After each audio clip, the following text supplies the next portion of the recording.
Okay, sales pages. They can be a little bit scary. However, they don't have to be. If you know the five core elements that all sales pages should have to be high converting, you're going to do great.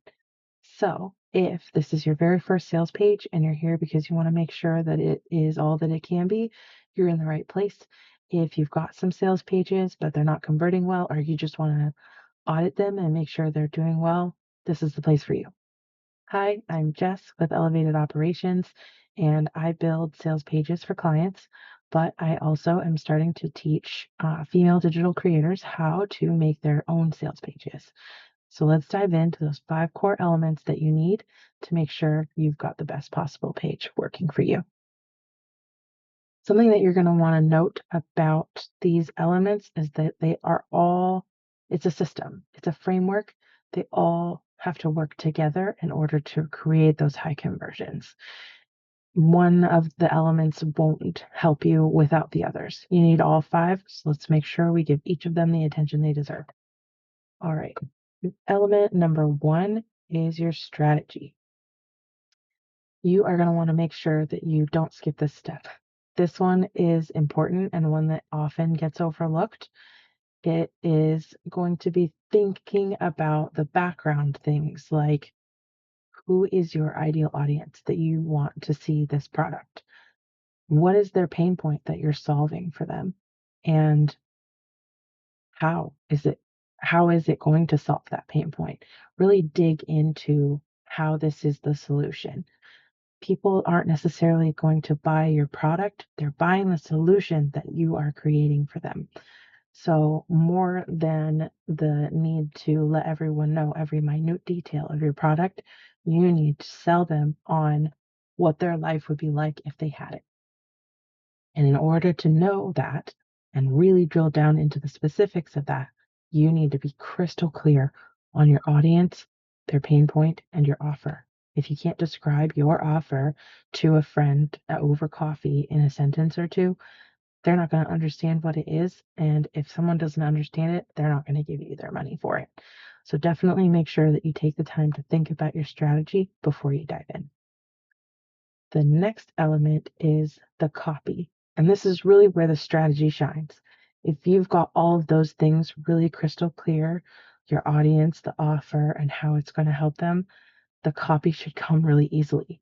You want to make sure that they feel seen, that they can tell you understand what their problem is and that you have the solution. They're going to buy that solution if they know that you see them, that you know what their problem is. They're not alone. You've got them. You can help them solve the problem. Make sure you've got a clear headline that really speaks to them and grabs their attention. And then that all of your copy is driven towards letting them know that you see them. The next element is design. You can have the best copy in the world, but if your page doesn't look very professional, people aren't going to stay. They won't even read your copy. So, a lot of times, even before they've read the first word of your headline, they're judging your website and whether it's a safe place to be. Sometimes the internet can be a not so safe place to give people your money. So, you need to make sure that they feel safe there. And a great way to do that is your design. And by that, I mean your brand colors. Everything's on um, brand. It looks like you. If they've seen you before, then they're definitely going to know they're in the right place. They feel safe there. You also want to make sure that you don't overcrowd things. White space is not to be overlooked. But also, you don't want too much white space or things if they don't line up well or don't look well together. It looks like a hodgepodge sort of situation, and people are not going to trust that website. So make sure that everything is pretty and that it looks like somebody who wants to help them created it for them.